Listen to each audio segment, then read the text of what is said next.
अस्सलामु अलैकुम वरहमतुल्लाहि वबरकातुहू।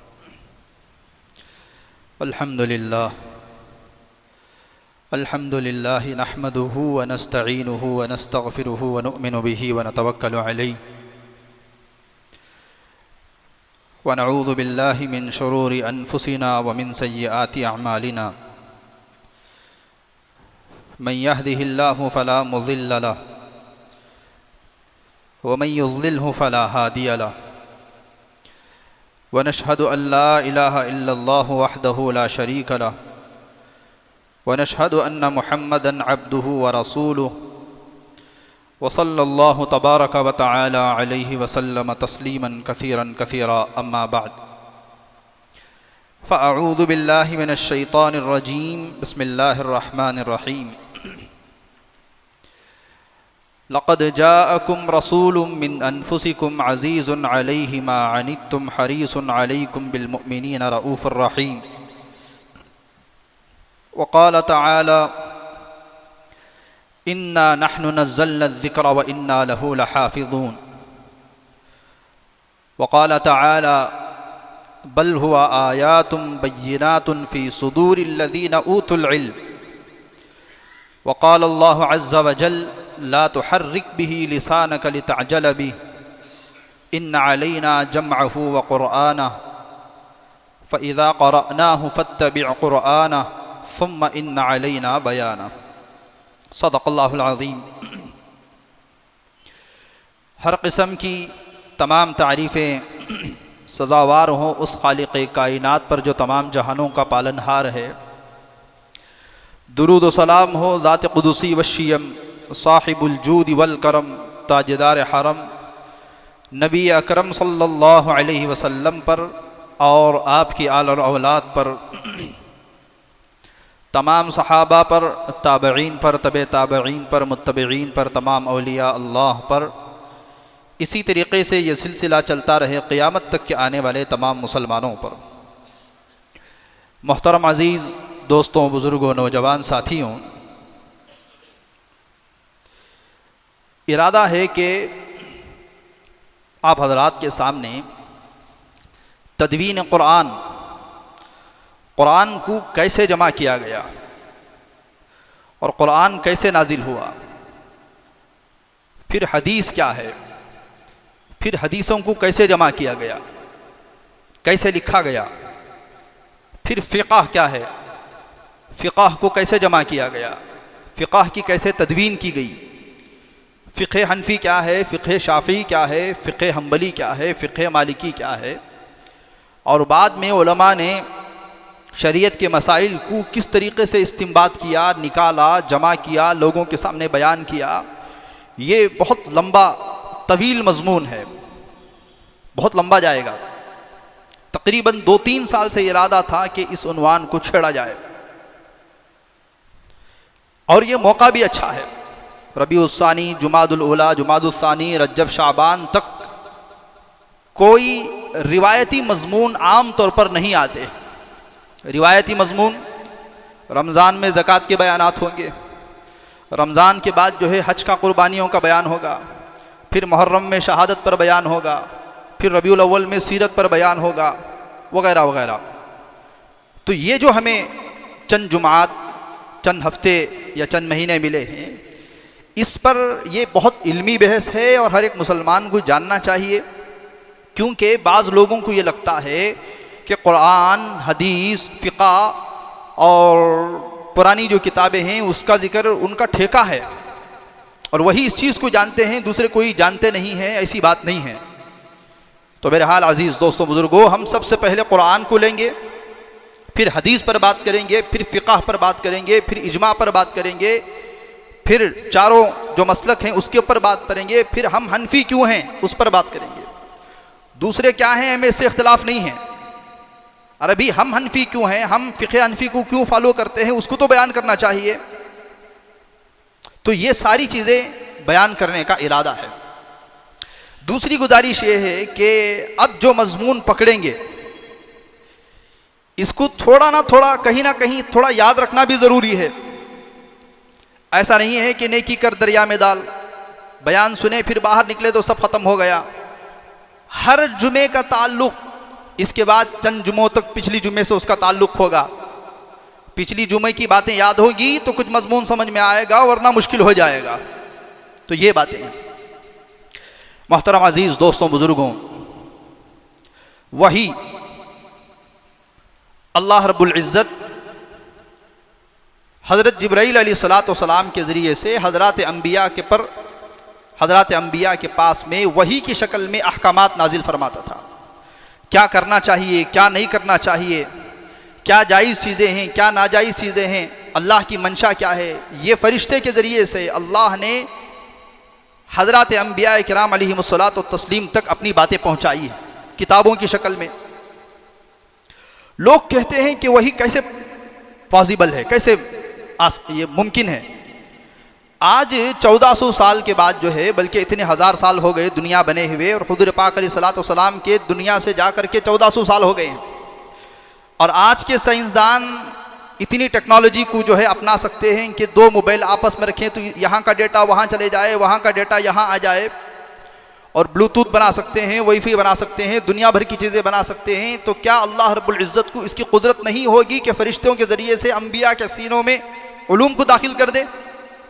भी इंसान जब यहाँ तक कर सकता है तो वो तो अल्लाह है, वो तो खुदा है, वो जो चाहे करेगा। तो अल्लाह वही उतारता था। लिखा है, कहते हैं 104 किताबें टोटल दुनिया में नाजिल हुई हैं। कहते हैं का क्या मतलब, एग्जैक्ट फिगर किसी को नहीं मालूम है, लेकिन उलमा ने लिखा है उसमें 4 बड़ी किताबें हैं, 100 छोटे सहीफे हैं, छोटी छोटी किताबें हैं, और वो ये एक साथ उतर जाते थे सिवाय कुरान मजीद के। कुरान मजीद जो है 23 साल के अरसे में थोड़ा थोड़ा करके उतरा है, आगे उसकी बात आएगी। बकिया जो दूसरी किताबें हैं वो एक साथ उतर गई, और उन किताबों की हिफाजत की जिम्मेदारी भी अल्लाह ने इंसानों को दी है, अपने ऊपर नहीं ली थी। वजह, किताब की हिफाजत इस वजह से नहीं करना है कि आगे नबी भी आएंगे, आगे और किताबें भी आएगी, अगर किताब में कुछ तब्दीली हो जाए, कुछ कमी बेशी भी हो जाए, तो अगले जो नबी आएंगे वो उसको सुधार देंगे। लेकिन कुरान मजीद की हिफाजत की जिम्मेदारी अल्लाह ने अपने पर ली, इसका एक नुक्ता भी नहीं बदलेगा। वजह क्या है, क्योंकि क़यामत तक अब कोई नबी आने वाले नहीं है, कोई किताब भी आने वाली नहीं है। जब कोई किताब आने वाली नहीं है, जब कोई नबी आने वाले नहीं है, अगर अल्लाह ताला कुरान की हिफाजत की जिम्मेदारी अपने ऊपर नहीं लेता बल्कि इंसानों के ऊपर डाल देता, जैसा कि पहले इंसानों पर डाला गया था। और तजुर्बे की बात यह है कि इंसानों ने आज तक किसी किताब की हिफाजत नहीं की है। यहूदियों ने ना हिफाजत की, ना नसरानियों ने, ईसाइयों ने इंजील की हिफाजत की, ना ज़बूर की हिफाजत की गई। आसमानी किसी किताब की जिम्मेदारी अल्लाह ने इंसानों पर डाली तो इंसानों ने उसकी हिफाजत नहीं की। अब अगर कुरान की जिम्मेदारी अल्लाह ताला अपने ऊपर नहीं लेता, क़यामत तक कोई नबी नहीं, क़यामत तक कोई किताब नहीं, तो किताब में हो सकता है तब्दीली हो जाती, हो सकता है क्या, बल्कि हो ही जाती। जब कुरान में तब्दीली हो जाती तो शरीयत जूं की तू बाकी नहीं रहती थी, शरीयत बदल जाती। जब शरीयत बदल जाती तो कल क़यामत के दिन अल्लाह ताला जो गैर मुस्लिम है, जो नॉन मुस्लिम है, उनको खड़ा करके पूछता कि तुमने दीन को क्यों फॉलो नहीं किया, तुमने शरीयत पर अमल नहीं किया। तो वो कहते कि अल्लाह तूने जो शरीयत भेजी थी वो तो बदल गई थी। इस वजह से कोई एक लफ्ज़ कल क़यामत के दिन कह ना सके। अल्लाह ने कहा अब जो शरीयत मैं तुम्हें दूंगा क़यामत तक उसमें जूं का तू बाकी रहेगा, एक नुक्ता भी नहीं बदलेगा। तो अल्लाह ने हज़रत जिब्राईल अलैहिस्सलाम के ज़रिए से अपने अहकामात को दुनिया में उतारा। वही हज़रत जिब्राईल अलैहिस्सलाम लेकर के आते थे। वही की 2 किस्में हैं, एक मतलू, एक गैर मतलू। मतलू कहते हैं ऐसी वही जिसकी तिलावत नमाज में की जाती है, कुरान। गैर मतलू किसे कहते हैं, वो भी अल्लाह ने भेजी है लेकिन नमाज में उसकी तिलावत नहीं की जाती, वो हदीस। और हदीस की 2 किस्में हैं, वही की 2 किस्में हैं, मतलू गैर मतलू। मतलू कुरान है, गैर मतलू हदीस है। और हदीस की 2 किस्में हैं, एक हदीस कुदसी, एक हदीस नबवी। हदीस कुदसी किसे कहते हैं कि पूरा मजमून अल्लाह ने उतारा, अल्फाज हुज़ूर पाक अलैहिस्सलाम के पूरा मजमून अल्लाह ने उतारा है। हदीस हुज़ूर सल्लल्लाहु अलैहि वसल्लम के अल्फाज, कुदसी मजमून पूरा अल्लाह ने, टॉपिक पूरा अल्लाह ने उतारा। ये हदीस कुदसी है। हदीस नबवी अल्लाह ने नॉन डिटेल, इजमाल, मुजमल बात, नॉन डिटेल हुज़ूर पाक अलैहिस्सलातु वस्सलाम को बता दी, उसकी पूरी तशरीह हुज़ूर पाक अलैहिस्सलातु वस्सलाम ने की। ये हदीस नबवी। हदीस कुदसी 100 से 125 हैं, बस इतने ही। हदीस नबवी 10,000 हैं, 10,000 हैं। मिसाल के तौर पर कुरान में एक लफ्ज़ आया अकीमुस्सलाह, नमाज कायम करो, नमाज की पाबंदी करो। अब ये एक लफ्ज़ अल्लाह ने, जो कुरान जो उतरा है इसमें ज़र्रा बराबर भी तब्दीली नहीं हुई है। जैसे अल्लाह ने हज़रत जिब्राईल अलैहिस्सलाम को दिया, हज़रत जिब्राईल ने हुज़ूर पाक अलैहिस्सलाम को सुनाया और हुज़ूर पाक अलैहिस्सलाम ने सहाबा को सुनाया। एक लफ्ज़ भी, एक नुक्ता भी इधर उधर नहीं उसमें। लेकिन अकीमुस्सलाह, नमाज कायम करो, कुरान में बस इतना ही है। लेकिन नमाज के जितने मसाइल हैं, नमाज में मकरूह कितनी चीज़ें हैं, नमाज में वाजिबात कितने हैं, फ़राइज़ कितने हैं, सुन्नतें कितनी हैं, मकरूह में मकरूह तंज़ीही कितने हैं, गैर मकरूह तंज़ीही कितने हैं, रुकू कैसे करना चाहिए, सजदा कैसे करना चाहिए, रुकू के बाद कैसे खड़े होना चाहिए, सजदे में कैसे जाना चाहिए, अत्तहियात में कैसे बैठना चाहिए, पूरे जो नमाज के मसाइल हैं। और मस्जिद क्या है, मस्जिद की पाबंदी क्या है, जमात की नमाज का हुक्म क्या है, अकीमुस्सलाह, अल्लाह ने इतना लफ्ज़ कुरान में बयान फरमा दिया। इसकी तशरीह हुज़ूर पाक अलैहिस्सलातु वस्सलाम ने 2000 हदीसों में बयान फरमाई है। अकीमुस्सलाह एक पेपर में। अब क्या है अकीमुस्सलाह, उसके पीछे जितनी चीज़ें हैं उसको अगर समझना है तो 2000 हदीसों को समझना है। वो 2000 हदीसें अल्लाह रब्बुल इज़्ज़त ने हुज़ूर पाक अलैहिस्सलातु वस्सलाम को अकीमुस्सलाह के साथ समझा दी। ऐसा नहीं हुआ कि हुज़ूर पाक अलैहिस्सलातु वस्सलाम जो है फजर के बाद बैठ करके जैसे मदरसे में उस्ताद पढ़ाता है पूरा नमाज का बयान पढ़ा दिए, भाई नमाज में मकरूहात इतने हैं, फ़राइज़ इतने हैं, वाजिबात इतने हैं, सुन्नतें इतनी हैं, ज़कात ये है, ज़कात के हुक्म ये है। ऐसा नहीं हुआ है। अल्लाह रब्बुल इज़्ज़त एक साथ हुज़ूर पाक अलैहिस्सलातु वस्सलाम को सिखा देता था। हालात, तकाज़े, वक्तन फ़वक्तन जो चीज़ें सामने आती थी हुज़ूर पाक अलैहिस्सलातु वस्सलाम एक एक मसला बयान करते, एक एक मसला बयान करते। इस तरीके से हदीसों के ज़खाइर तकरीबन 10,000 के हो गए। मैं एक और मिसाल से समझाऊं। बाज़ मसाजिद में आप देखे होंगे फ़तह मक्का के मौके पर हुज़ूर पाक अलैहिस्सलातु वस्सलाम ने खाने काबा के दरवाज़े पर खड़े होकर के तकरीर फरमाई थी। सहाबा की बहुत बड़ी तादाद है। अब मस्जिदों में, बाज़ स्कूलों में, बाज़ इस्लामिक स्कूलों में, मदरसों में फ़तह मक्का का खुतबा इतना लंबा छपा हुआ है। वो पूरा खुतबा किसी एक हदीस में नहीं आया है। सहाबा का मजमा था, हुज़ूर पाक अलैहिस्सलातु वस्सलाम ने फ़तह मक्का के मौके पर बयान फरमाया। किसी को 2 बातें याद रही, किसी को 3 बातें याद रही, किसी को 1 बात याद रही, किसी को 4 बातें याद रही, किसी को 6 बातें याद रही। और वो भी हदीस है, वो सहाबी से भी अलग हदीस है, वो सहाबी से भी अलग हदीस है। इस तरीके से तमाम हदीसों को जमा करके बयान निकाल करके उसको तरतीब दिया गया है। पूरा बयान एक हदीस में नहीं है। भाई आपने कुछ सुना, आपको कुछ बातें याद हैं, आपने कुछ सुना, आपको 2 बातें याद हैं। तो इन्होंने अपनी बात फरमाई कि फ़तह मक्का के मौके पर मैंने हुज़ूर पाक अलैहिस्सलातु वस्सलाम से ये सुना था। उन्होंने फरमाया फ़तह मक्का के मौके पर हुज़ूर पाक अलैहिस्सलातु वस्सलाम ने बयान दिया, 4 बातें मैंने सुनी थी। वह सिर्फ 4 ही नहीं बयान फरमाई थी, बहुत सारी फरमाई थी, उनको 4 याद थी। अब ये हदीसों को जमा किया गया, इसकी तरतीब दी गई। इस तरीके से कुरान और हदीस को जमा किया गया है। तो बहरहाल अब कुरान, मुशरिकीन मक्का ने कहा पिछले अंबिया पर जैसे आसमानी किताबें एक साथ नाजिल हो गई थी ना एकदम, ऐसे कुरान क्यों एक साथ नाजिल नहीं हुआ?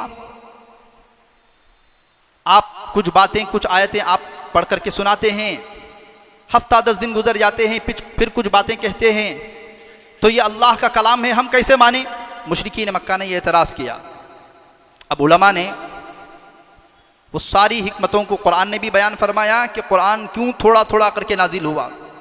अब हम इसके ऊपर बात करेंगे, कुरान एक साथ क्यों नाजिल नहीं हुआ?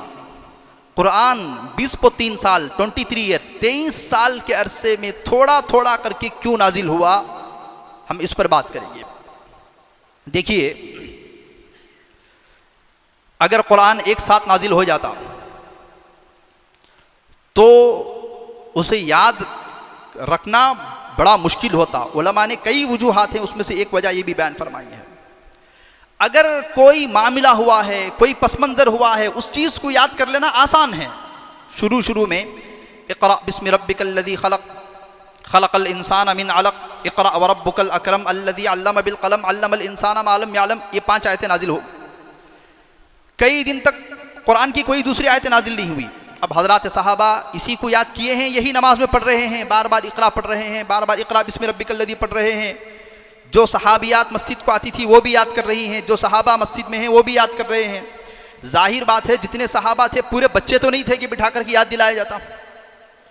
बच्चों को जल्दी ही याद हो जाता है, क्योंकि उनको ज़िंदगी के कोई टेंशन नहीं होते हैं, ना उनको कमाना है, ना उनको जवाबदारी देना है, ना उनके सामने दुश्मन का मुकाबला है, ना बीवी बच्चों का तकाजा है, ना कोई नहीं है।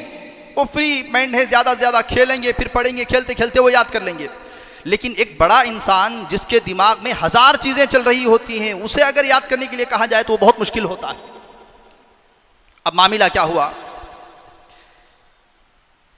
सबसे पहले कोई एक मसला पैदा होता, हुज़ूर पाक अलैहिस्सलाम से आकर के हज़रात सहाबा वो सवाल करते, या रसूल अल्लाह एक मसला पेश आ गया है, इसका जवाब क्या है। जाहिर बात है अभी मुकम्मल शरीयत उतरी नहीं है, हुज़ूर पाक अलैहिस्सलाम खामोश रहते, वही का इंतज़ार करते। 2-4 दिन, हफ्ता 10 दिन गुजरते, सब लोगों के अंदर वो प्यास बाकी रहती कि क्या जवाब हो सकता है, क्या जवाब हो सकता है, क्या मसला हो सकता है। आयतें उतर गई, हुज़ूर पाक अलैहिस्सलाम ने पढ़ करके सुनाई। इस तरीके से जवाब आते ही आधा जवाब उनको याद हो गया। हमारे उस्ताद कहते थे, सामने तलबा बैठे हुए हैं मदरसे के, इनके सामने वरासत का कोई मसला बयान करना है, या जायदाद का कोई मसला बयान करना है, या प्रॉपर्टी का कोई मसला बयान करना है, तो तलबा को एक फ़र्ज़ी, एक डुप्लिकेट कहानी बना करके पेश करना पड़ेगा। तलबा देखो, एक बाप था, वो मर गया, उसके 2 भाई थे, उन्होंने एतराज़ किया तो ऐसे तकसीम होगी। ये अगर ऐसा सुनाएंगे तो आधा तलबा के दिमाग से वो बैठेगा ही नहीं। इसके बिलमुकाबिल मैं मिसाल से आपको बात समझाऊंगा। हम मैसूर में रहते हैं, यहाँ कोई एक मामला पैदा हो गया, सब लोग जमा हुए, बड़े बड़े लोग जमा हुए और कहा कि मुफ्ती साहब ये मसला आ गया है, इसका क्या जवाब है, ये बहुत अहम मसला है। एक काम करते हैं, हम दारुल देवबंद से फतवा मंगाएंगे। बैठ करके 2 सफ़ों में, 2.5 सफ़ों में दारुल देवबंद को फतवा लिखा गया, वो फतवा इस्तिफ्ता लिखा गया, वो इस्तिफ्ता दारुल को भेजा गया। अब जब तक दारुल देवबंद से जवाब नहीं आ जाएगा, लोगों में तड़प बाकी है, मुफ्ती साहब क्या फतवा आ गया, क्या फतवा आ गया। मामला तो हो गया ना, एक इशू हो गया। अब हफ्ता 10 दिन तक वो बर्निंग टॉपिक है, वो बर्निंग इशू है, पूरे मोहल्ले में, पूरी सिटी में, पूरे बाजार में, पूरे ख़ानदान का मसला है, वो सब लोग इंतज़ार कर रहे हैं। 1.5-2 सफ़ों में इस्तिफ्ता बना करके दारुल देवबंद को भेजा गया, जवाब आया 2 सत्रों में। अब खड़े होकर के जवाब बयान किया तो लोगों को बात समझ में आ गई। क्यों? क्योंकि इसके पीछे एक पूरा वाकया हुआ है। देखिए, 2-3 मिसालें कुरान मजीद की अगर दें, अल्लाह रब्बुल इज़्ज़त ने कुरान की कैसे हिफाजत की 23 साल के अरसे में, उसको बयान किया जा रहा है। अल्लाह रब्बुल इज़्ज़त ने फरमाया, इन्ना नहनु नज़्ज़लना ज़िक्रा व इन्ना लहू लहाफ़िज़ून, हमने ही कुरान को उतारा है और हम ही इसकी हिफाजत करने वाले हैं। हम में अल्लाह रब्बुल इज़्ज़त ने वाहिद का सिगा नहीं लाया कि मैं ही, हम, अल्लाह ने कहा हम सब इसकी हिफाजत करने वाले हैं। वो कैसे? इंसानों के सीनों के ज़रिए से अल्लाह रब्बुल इज़्ज़त ने कुरान की हिफाजत की। अब वो सीनों में कैसे दाखिल होता, मिसाल के तौर पर देखिए, मक्के में एक सहाबिया औरत, एक सहाबी ने अपनी बीवी से कहा, अंती अलैया कज़हरी उम्मी। एक सहाबी हैं, उन्होंने सहाबिया से कहा, बीवी से अपनी, कि तू मेरे लिए मेरी माँ की पीठ की तरह है, मेरे हमारी ज़ुबान में कहे तो तू मुझे मेरी माँ के सका है। वो सहाबी औरत, उनका नाम खौला बिन्त सालबा है, हुज़ूर पाक अलैहिस्सलातु वस्सलाम की खिदमत में हाजिर हुए और कहा, या रसूल अल्लाह, मेरे शौहर ने मुझे कहा है कि तू मेरे लिए मेरी माँ के जैसी है, मसला क्या है? हुज़ूर पाक अलैहिस्सलातु वस्सलाम ने फरमाया, जो रिवाज वहाँ पर चला आ रहा था उसके एतबार से अब तुम उसकी बीवी नहीं रही, जुदा हो गए तुम। अब वो रोने लगी, या रसूल अल्लाह, मैं बूढ़ी हो गई हूँ, मेरा कोई ख़ानदान नहीं है, अब मैं जाऊँ तो कहाँ जाऊँ, आप कोई मसले का हल बयान फरमाइए। तो हुज़ूर पाक अलैहिस्सलातु वस्सलाम खामोश। तो वो खौला बिन्त सालबा ने कहा, ये शिकायत मैं अल्लाह से करूँगी। वो वहाँ से उठ करके चली आई और पूरे मदीने में एक अफवाह फैल गई कि एक बुढ़े ने एक बुढ़ी को एक बुढ़े ने अपनी बूढ़ी को जो है अपनी माँ की तरह कह दिया। अब जब ज़रूरत नहीं रही तो बीवी को माँ बना लिया। ये पूरा इशू चल रहा है, बर्निंग इशू चल रहा है। अल्लाह रब्बुल इज़्ज़त ने आयतें उतारी, सूरह मुजादला 28वें पारे की जो आयतें हैं, क़द समिअ अल्लाहु क़ौलल्लती तुजादिलुका फ़ी ज़ौजिहा व तश्तकी इलल्लाह वल्लाहु यस्मउ तहावुरकुमा। अल्लाह ने कहा, अगर कोई शौहर अपनी बीवी से कह देता है कि तू मेरे लिए मेरी माँ की तरह है, तू मेरे लिए मेरी बहन की तरह है, हालांकि वो उसकी माँ नहीं है, हालांकि वो उसकी बहन कभी नहीं हो सकती है, तो तुमने गलत बात कही, तुमने झूठ बात कही, तो अब सज़ा पाओ। सज़ा क्या है? ग़ुलाम है तो ग़ुलाम को आज़ाद करो, नहीं है तो मिस्कीनों को खाना खिलाओ, अगर माली हालत अच्छी नहीं है तो फिर रोज़े रखो। जब तक ये सज़ा नहीं कर लेते, जब तक ये कफ़ारा नहीं देते, बीवी को छूना नहीं है, बीवी को हाथ नहीं लगाना है, अगर ये तुमने कर लिया तो बीवी हलाल हो गई। अब सबको ये मसला याद हो गया। क्यों? इसके पीछे एक वाक़या हुआ, इसके पीछे पूरी तफसीलात हुई हैं। हुज़ूर पाक अलैहिस्सलातु वस्सलाम की खिदमत में एक सहाबिया औरत आई और आकर के अर्ज़ किया कि या रसूल अल्लाह, मुझसे ज़िना हो गया। आप अलैहिस्सलातु वस्सलाम ने फरमाया, जाओ अपना काम करो, अल्लाह से इस्तिग़फ़ार करो। मसला ये है, अगर गुनाह करने वाला खुद आकर के इकरार करे कि मेरे से गुनाह हो गया है, तो हमारी शरीयत ये कहती है कि जब तक गवाह नहीं, दूसरे आकर के वो कंप्लेंट नहीं किए हैं, दूसरे आकर के एफआईआर अगर नहीं कराए हैं, तो उसे इग्नोर करेंगे। ये शरीयत का मसला है। क्यों? क्योंकि अब ये गुनाह उसके और अल्लाह के दरमियान में छुपा हुआ है, अल्लाह चाहे तो माफ़ कर लेगा। लेकिन अगर एफआईआर हो गई, लोगों ने देख लिया और ला करके बता दिया, फिर शरीयत का हुक्म नाजिल होगा। अल्लाह ने सिर्फ 4 सज़ाएँ मुकर्रर की हैं अल्लाह ने, बकिया सारी सज़ाएँ अल्लाह ने काजी के ऊपर रख दी।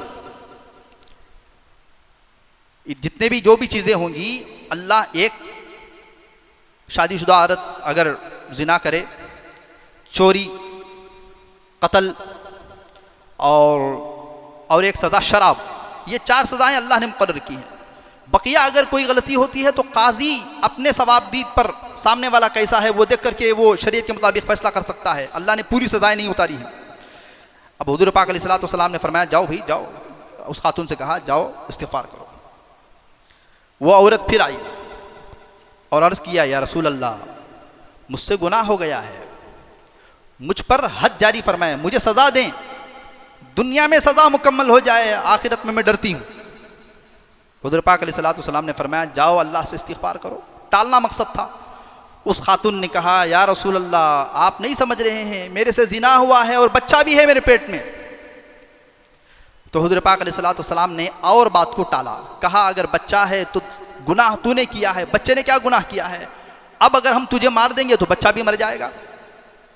वो औरत चली गई। जब बच्चे को उसने जन्म दिया, फिर आई हुज़ूर पाक अलैहिस्सलातु वस्सलाम की खिदमत में, या रसूल अल्लाह, अब मैंने बच्चे को जन्म दे दिया, आप मुझे सज़ा दें।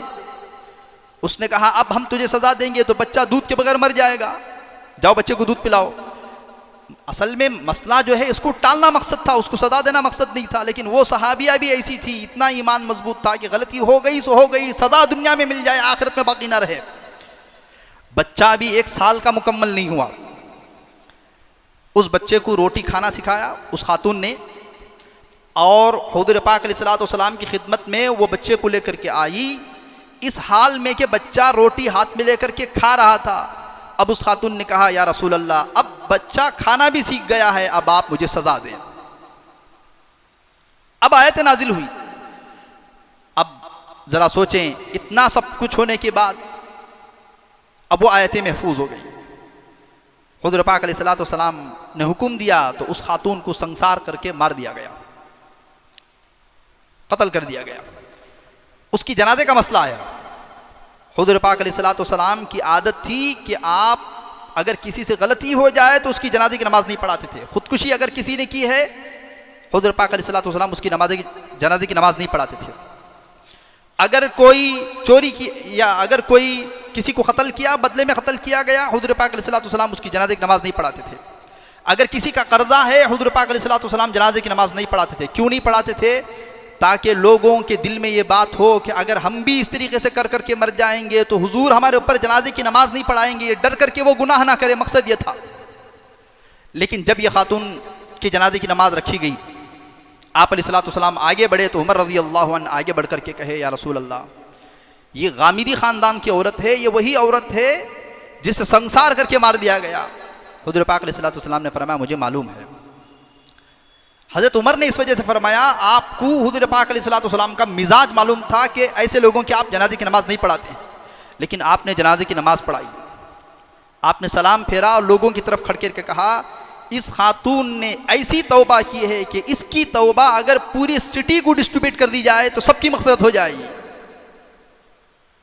और आपकी आंख में आंसू थे। एक और मसला देखिए, ऐसे मौक़े होते रहते थे, आयतें उतरती थी, वो आयतें याद रह जाती थी।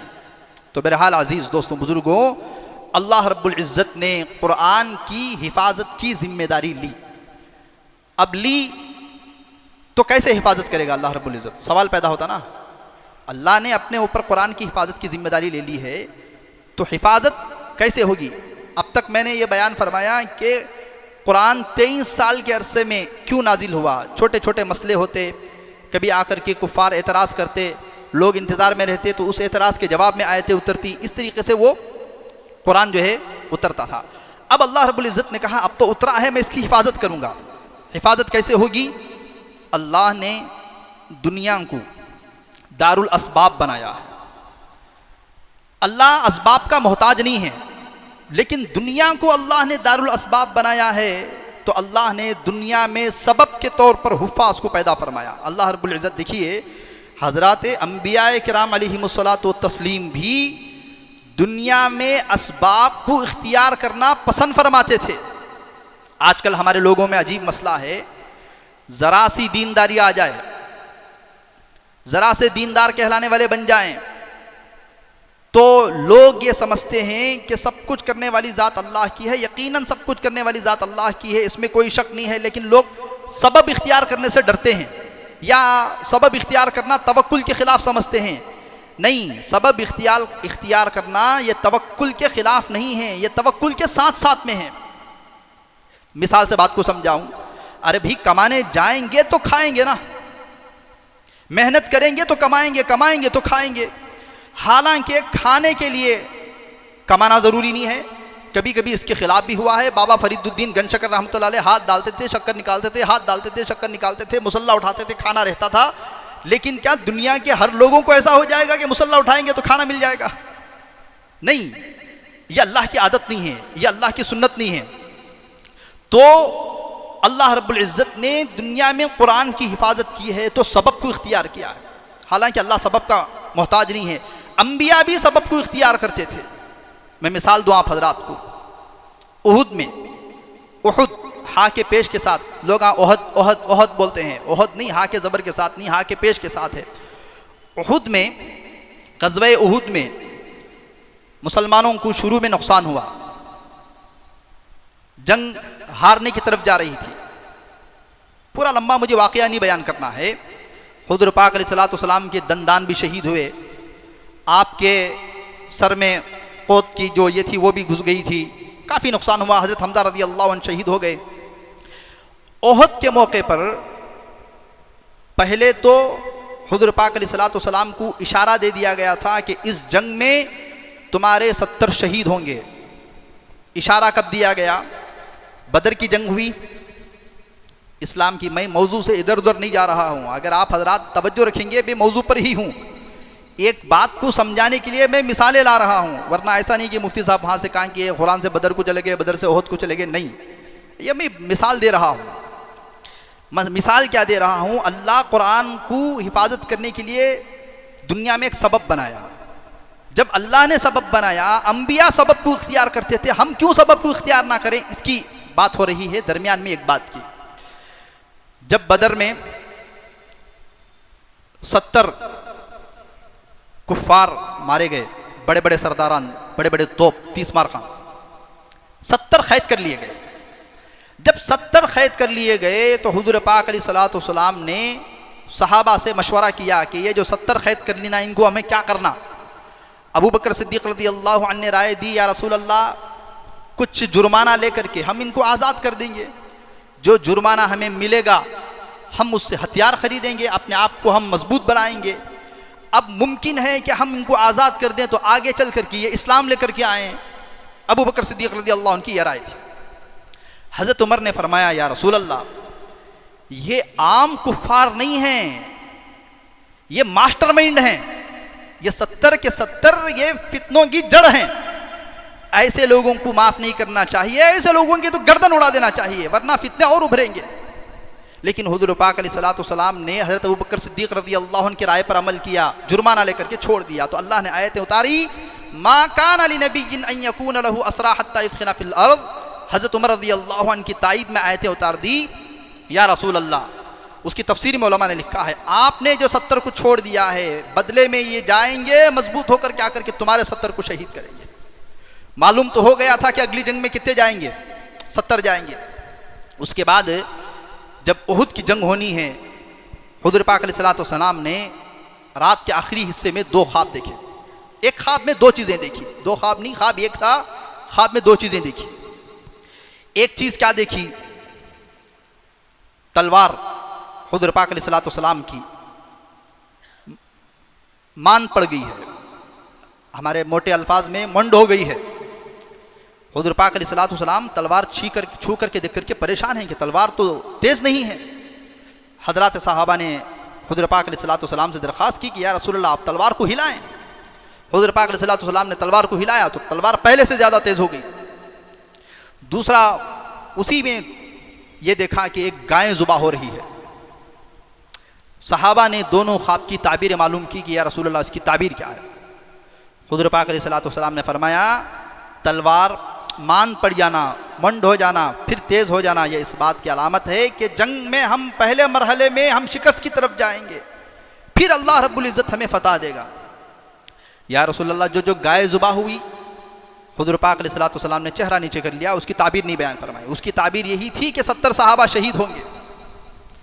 और गाय को जब ज़ुबाह करते हैं तो 3 रगें अहम काटी जाती हैं, 3 बड़े सहाबा शहीद होंगे और शहर हज़रत हमज़ा रज़ियल्लाहु अन्हु को शहीद किया जाएगा। ये सब उसमें इशारा था। हुज़ूर पाक अलैहिस्सलातु वस्सलाम खामोश हो गए। अब देखिए, नबी हैं, इशारे मिल गए हैं, ये सब होने के बावजूद जंग में हुज़ूर पाक अलैहिस्सलातु वस्सलाम ने 2 लोहे के ज़िरहें पहनी, लोहे के 2 जोड़े पहने, एक लोहे को जोड़ा, उसके ऊपर एक लोहे का जोड़ा। अब कोई ये बताए, नबी से ज़्यादा अल्लाह पर भरोसा करने वाला कौन हो सकता है? मतलब क्या है 2 जोड़े पहनने का? मुसलमानों को यह तालीम दी गई, मुसलमानों, अल्लाह ने दुनिया को दारुल असबाब बनाया है, सबब इख्तियार करना, अब फिर मैदान में उतरना। अगर सबब इख्तियार नहीं करोगे, नहीं मैं नमाज पढ़ता हूँ, मैं जिक्र करता हूँ, मैं दीनी कामों में रहता हूँ, मैं कमाने नहीं जाऊँगा, मैं दुकान में नहीं बैठूँगा, फिर दुकान क्या कुदरत से चलेगा? नहीं चलेगा। ये हुज़ूर पाक अलैहिस्सलातु वस्सलाम ने भी बड़ी मेहनत की है। तो अल्लाह रब्बुल इज़्ज़त ने कुरान की हिफाजत के लिए सबब को इख्तियार किया। बात इस पर चल रही है। दूसरी मिसाल दूँ मैं आप हज़रात को देकर के अपनी बात को ख़त्म करूँगा। हज़रत याकूब अलैहिस्सलातु वस्सलाम ने अपने बच्चों को कहा, पूरा वाक़या आप हज़रात के सामने है, सूरह यूसुफ़ का वाक़या रमज़ान में सुनते रहते हैं। अपने बच्चे हज़रत याकूब अलैहिस्सलातु वस्सलाम के जब कहत साली पड़ गई, मिस्र को जा रहे थे गल्ला लेने के लिए, तो हज़रत याकूब ने कहा अलग अलग दरवाज़ों से जाना, ताकि तुम्हें देख करके लोग एक साथ जाएंगे, पूरे 10 के 10 भाई दूसरे इलाके के हैं, तो लोग पहचान लेंगे कि ये दूसरे इलाके के हैं। भाई रिलीफ की किट तकसीम हो रही है मैसूर वालों को। अब अगर कोई 10 आदमी तमिलनाडु के आएंगे या केरला के आएंगे तो शक्ल से, हुलिये से, लुंगी से तो पहचान जाएंगे कि ये केरला का है या तमिलनाडु का है। तो हज़रत याकूब ने फरमाया, देखो लम्मा दखलू वक़ाल या बनिया ला तदखुलू मिन बाबिन वाहिदिन वदखुलू मिन अबवाबिन मुतफर्रिक़ा, अलग अलग दरवाज़ों से दाखिल होना। ला तुगनी अन्कुम मिनल्लाहि मिन शै, और ये मैंने एक तदबीर बतलाई है, और तदबीर अल्लाह अगर कोई चीज़ चाहेगा तो तदबीर अगर हम इख्तियार करेंगे, अगर अल्लाह की मर्ज़ी और है तो ये काम नहीं हो सकेगा। अब उनके बच्चे जैसे बाप ने हुक्म दिया था वैसे ही दाखिल हुए, कुरान में उसका नक्शा है, लेकिन अल्लाह रब्बुल इज़्ज़त को कुछ और मंजूर था। तदबीर इख्तियार करने के बावजूद भी वो सपड़े गए, वो पकड़े गए। ये अदर सिटी के हैं, ये यहाँ की सिटी के नहीं हैं। फिर हज़रत यूसुफ़ अलैहिस्सलाम ने बिन्यामीन को अपने पास रख लिया, फिर चोरी का इल्ज़ाम लगा, वो सारी चीज़ें हैं। अर्ज़ करने का मंशा ये है, हज़रात अंबिया भी दुनिया में सबब को इख्तियार करते थे और अपनी औलाद को भी सबब सिखाते थे। अल्लाह ने भी यहाँ सबब का इस्तेमाल किया है, अपनी औलाद को सबब इख्तियार करना सिखा करके कहते थे कि बच्चों, सबब इख्तियार करना हमारा काम है, लेकिन अल्लाह जो चाहेगा वही होगा, अल्लाह जो चाहेगा वही होगा। तो बहरहाल ये बड़ा लंबा मजमून है, बड़ी लंबी टॉपिक है। अभी बात कुरान को जमा करने की चल रही है, अभी बात कुरान के नाजिल होने को और कुरान को अल्लाह ने कैसे हिफाजत की, क्या सबब इख्तियार किया, इसी पर बात चल रही है। मुमकिन है ये बातें जो है 12 से लेकर 16 या 20 जुमा तक चलेगी। बहुत अहम मजमून है। इस जुमा का मजमून अगर आप याद रखेंगे तो अगली जुमा से कंटिन्यू में मदद मिलेगी। अगर वही नेकी कर दरिया में डाल का किस्सा होगा तो फिर मुश्किल है। अल्लाह रब्बुल इज़्ज़त जो है हम तमाम को उसका इल्म, उसका दीन, उसकी चीज़ें अल्लाह रब्बुल इज़्ज़त समझने की और उस पर अमल करने की तौफ़ीक़ अता फ़रमाए। व आखिर दावाना अनिल हम्दुलिल्लाहि रब्बिल आलमीन। एक ज़रूरी ऐलान है कि हमारे शहर मैसूर के इलाका